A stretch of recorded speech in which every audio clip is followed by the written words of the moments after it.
గారు హరీష్ రావు అంటున్నారు ఇది వాళ్ళు ఎన్నో అక్రమాలకు పాల్పడ్డారు ఎలక్షన్.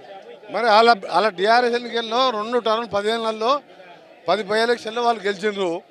ఈ 5 వాళ్ళు 7 బై ఎలక్షన్లు అయినాయి, 5 వాళ్ళు గెలిచిండ్రు, 2 బీజేపీ గెలిచింది. అంటే వాళ్ళు అక్రమాలు చేసి గెలిచినట్టేనా? అయితే ఇప్పుడు వాళ్ళ హయాంలో జరిగిన బై ఎలక్షన్లో వాళ్ళు గెలిచిండ్రు.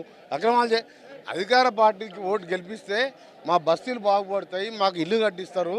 కాంగ్రెస్ పార్టీ ఇందిరమ్మ పేరు మీద లక్షలాది ఇల్లు కడుతున్న గ్రామాలలో హైదరాబాద్ ఇల్లు కట్టిస్తారు.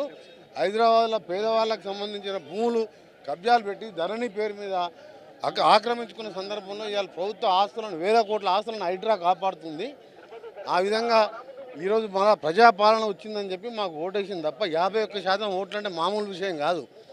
కాలుకు బల్బం కట్టుకుని తిరిగిన కేటీఆర్ 10 ఏళ్ళ అధికారం ఉంటే ఒక్క పార్లమెంట్ సీట్ రాలే, 2 వాళ్ళ సిట్టింగ్ ఎమ్మెల్యేలు చనిపోతే ఆ బై ఎలక్షన్లో మేము గెలిచినామంటే ప్రజలు మా పాలనని కోరుకుంటున్నారు కాబట్టి గెలిపించారు. తప్పకుండా రెండోసారి ప్రభుత్వం కాదు, ఇంకా 15 ఏళ్ళు కాంగ్రెస్ పార్టీ అధికారంలో ఉంటుంది. బాధ్యత పెరిగిందంటారా?